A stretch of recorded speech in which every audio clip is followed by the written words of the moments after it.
नमस्कार, जय हिंद दोस्तों। स्वागत है आप सभी का आज की इस क्लास में।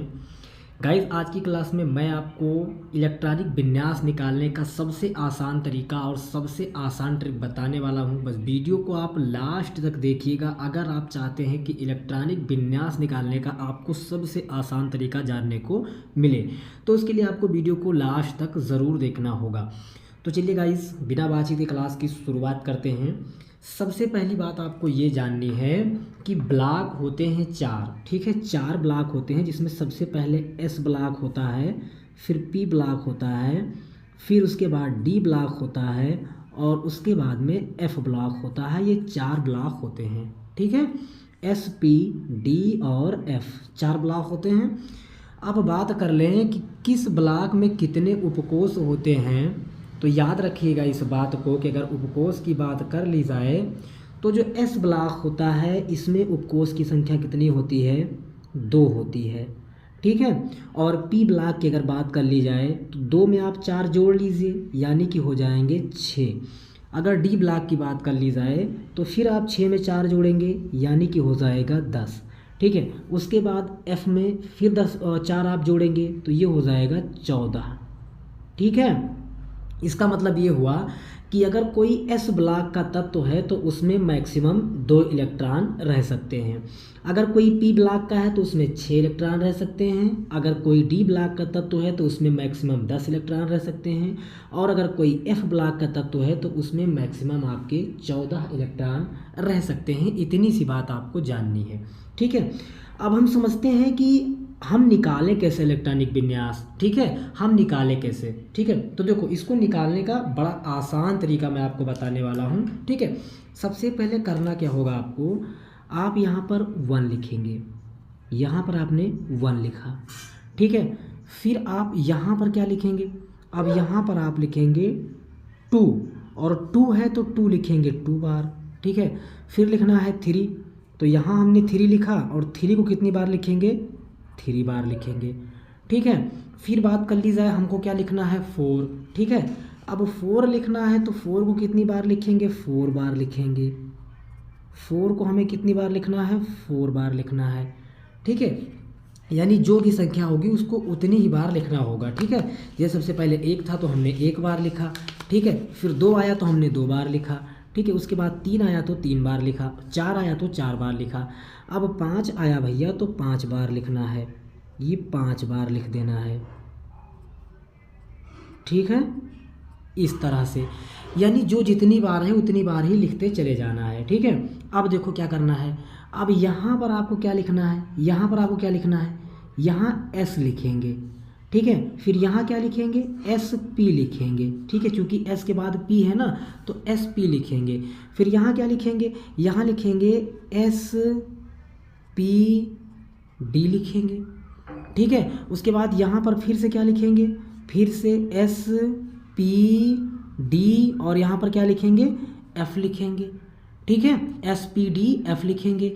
अच्छा, यहाँ फिर यहाँ पर क्या लिखेंगे, फिर एस पी डी एफ और यहाँ पर अगर बात कर ली जाए तो फिर से एस लिखेंगे, यानी फिर वही रिपीट होने लगेगा, ठीक है। बहुत आसान तरीका है, बस वीडियो को आपको लास्ट तक देखना है। बहुत आराम से इलेक्ट्रॉनिक विन्यास करना आज की क्लास में सीख जाएंगे, ठीक है।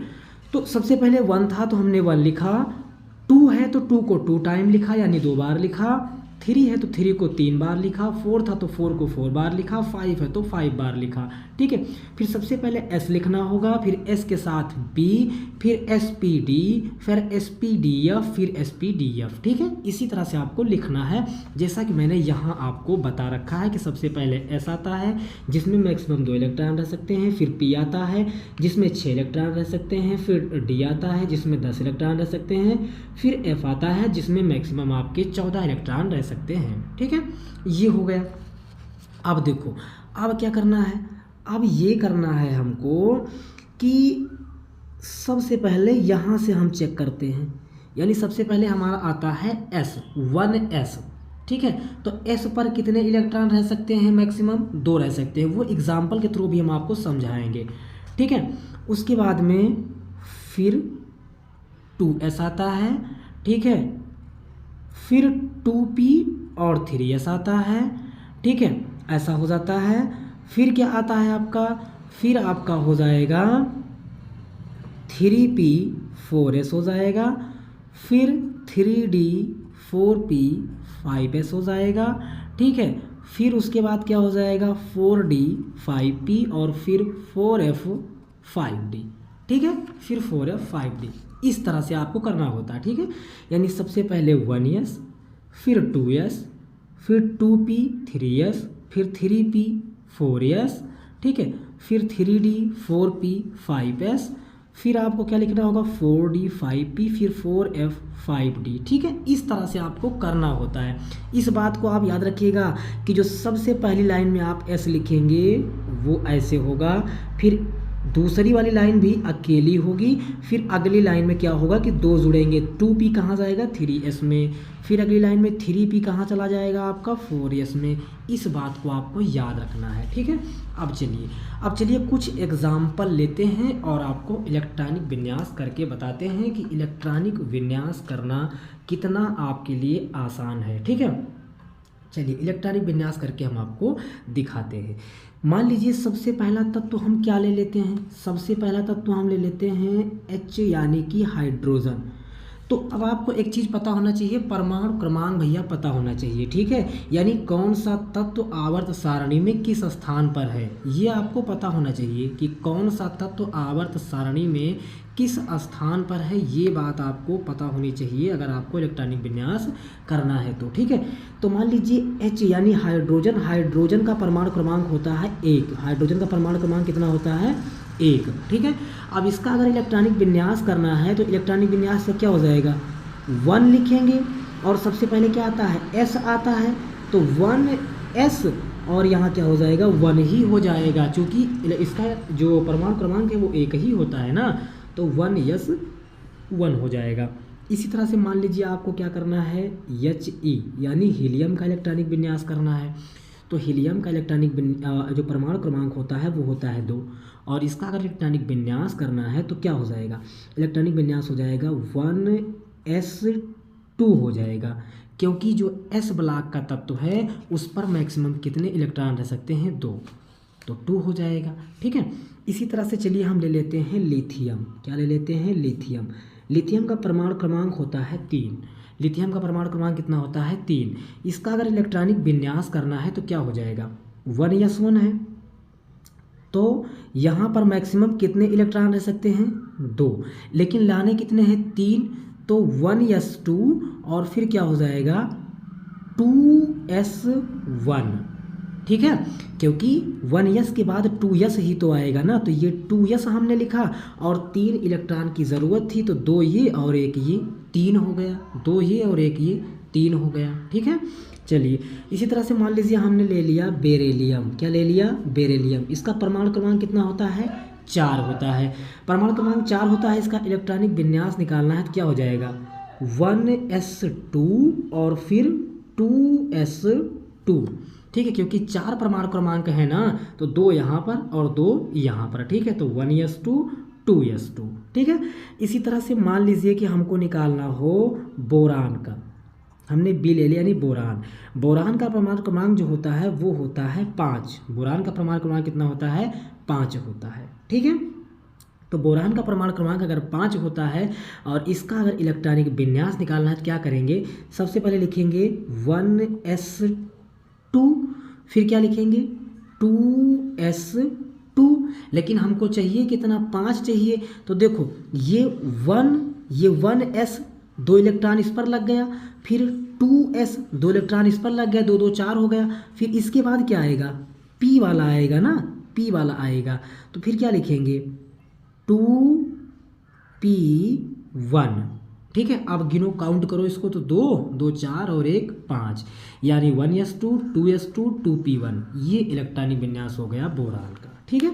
चलिए इसी तरह से मान लीजिए कि हमने ले लिया कार्बन, हमने क्या ले लिया कार्बन। कार्बन का परमाणु क्रमांक कितना होता है, तो आप कहेंगे कार्बन का परमाणु क्रमांक होता है 6, ठीक है। और इसका अगर इलेक्ट्रॉनिक विन्यास निकालना है तो आप क्या करेंगे, लिखेंगे 1s2, ठीक है, सबसे पहले s है तो 1s2, फिर 2s2 2s2, क्यों, ठीक है, क्योंकि s ब्लॉक के तत्व पर 2 से ज़्यादा इलेक्ट्रॉन नहीं रह सकते, इसलिए आप 2 ही इलेक्ट्रॉन ले सकते हैं। तो 1s2 2s2। उसके बाद क्या हो जाएगा, तो 2 2 4 हो गए, अभी 2 इलेक्ट्रॉन की कमी है, तो अब आ गया p वाला।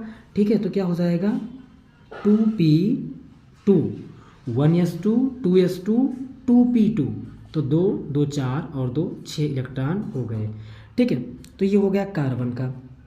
अब मान लीजिए कि आपको थोड़ा सा बड़ा ले लेते हैं, मान लीजिए आपको निकालना है सोडियम का। किसका निकालना है, सोडियम का।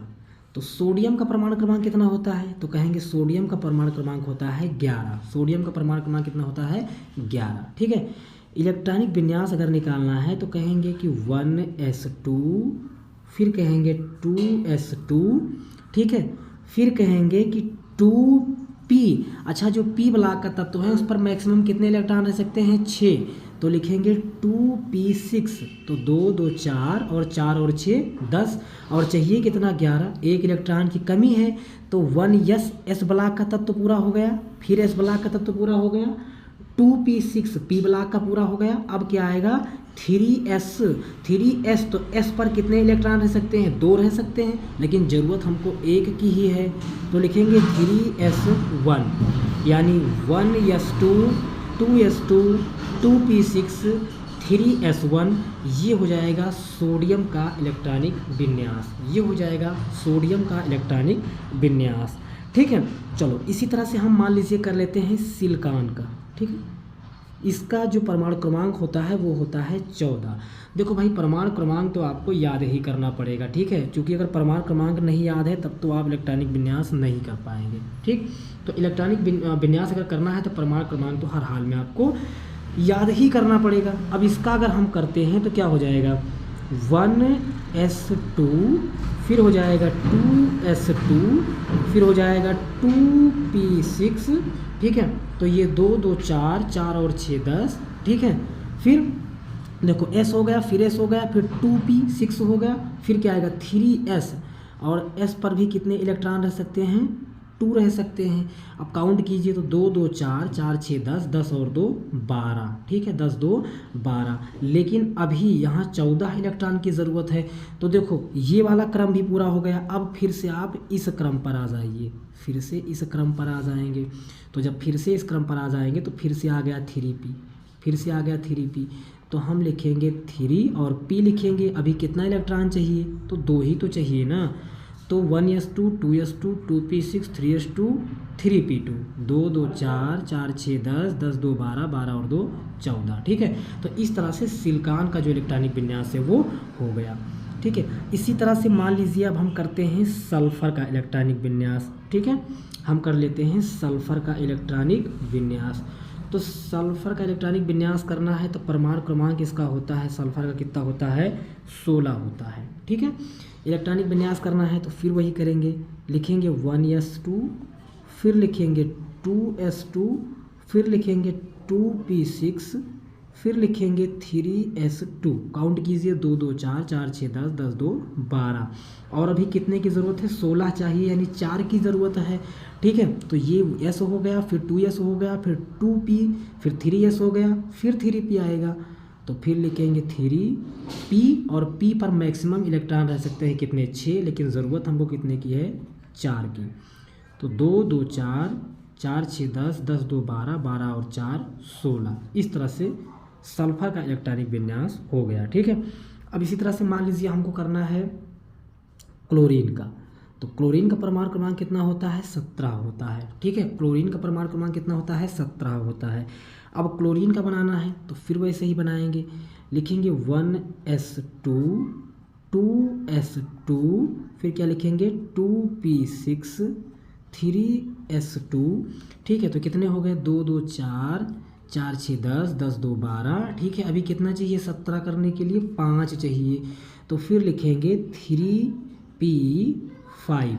ठीक है, 3p5 ये हो गया। ठीक है, चलिए अब इसी तरह से मान लीजिए हम कर लेते हैं, किसका कर लेते हैं, पोटेशियम का। चलिए हम कर लेते हैं, यानी के इसका परमाणु क्रमांक कितना होता है, 19। ठीक है, तो पहले तो आप उसी क्रम में करेंगे, s पर फिर 2s, फिर 2p, फिर 3s, है ना, उसी काउंट में आप करिए। चलिए सबसे पहले लिखेंगे 1s2, ठीक है, फिर क्या लिखेंगे 2s, तो फिर 2s हमने लिखा, 2s पर कितने इलेक्ट्रॉन रह सकते हैं 2, फिर लिखना होगा 2p, और 2p p पर कितने इलेक्ट्रॉन रह सकते हैं, तो मैक्सिमम 6, फिर लिखना होगा क्या 3s, और 3s पर मैक्सिमम कितने इलेक्ट्रॉन, तो 2, फिर क्या लिखेंगे 3s हो गया, फिर लिखेंगे 3p, फिर हमने लिखा 3p पर मैक्सिमम कितने इलेक्ट्रॉन रह सकते हैं, तो p है तो मैक्सिमम 6, काउंट कीजिए, तो 2 2 4, 4 6 10, 10 2 12, 12 और 6 18, अभी एक इलेक्ट्रॉन की ज़रूरत है, ठीक है, तो कहाँ तक हो गया 3p तक हो गया। 3p के बाद क्या आता है 4s, क्या आता है 4s, और s पर एक इलेक्ट्रॉन हमने कर दिया, तो इस तरह से हमारा 19 इलेक्ट्रॉन पूरा हो गया, ठीक है, इस तरह से हमारा 19 इलेक्ट्रॉन जो है वो पूरा हो गया, ठीक है। चलिए इसी तरह से हम कर लेते हैं, मान लीजिए कैल्शियम का, तो कैल्शियम का परमाणु क्रमांक होता है 20, कैल्शियम का परमाणु क्रमांक कितना होता है 20 होता है। इसका इलेक्ट्रॉनिक विन्यास बनाना है, इसका इलेक्ट्रॉनिक विन्यास बनाना है, तो क्या करना होगा, फिर से वही रूल आपको अपनाना होगा, यानी फिर से आप वही लिखेंगे कि 1s2, फिर लिखेंगे 2s2, फिर लिखेंगे 2p6, फिर लिखेंगे 3s2, फिर लिखेंगे 3p6, फिर लिखेंगे 4s2, ठीक है 4s2। अब काउंट करेंगे अगर तो 2 2 4 6 10, 10 2 12, 6 18 और 2 20, तो इस तरह से कैल्शियम का इलेक्ट्रॉनिक विन्यास हो गया। तो गाइस हम उम्मीद करते हैं कि ये इलेक्ट्रॉनिक विन्यास करने का जो तरीका है वो आपको बहुत समझ में आया होगा, और वीडियो अगर अच्छा लगा तो वीडियो को एक लाइक कीजिएगा, और चैनल पर पहली बार वीडियो देख रहे हैं तो चैनल को सब्सक्राइब जरूर कीजिएगा। फिर मिलते हैं नेक्स्ट वीडियो में नेक्स्ट और ज़बरदस्त टॉपिक के साथ, तब तक आप पढ़ते रहिए और अपना ख्याल रखिए।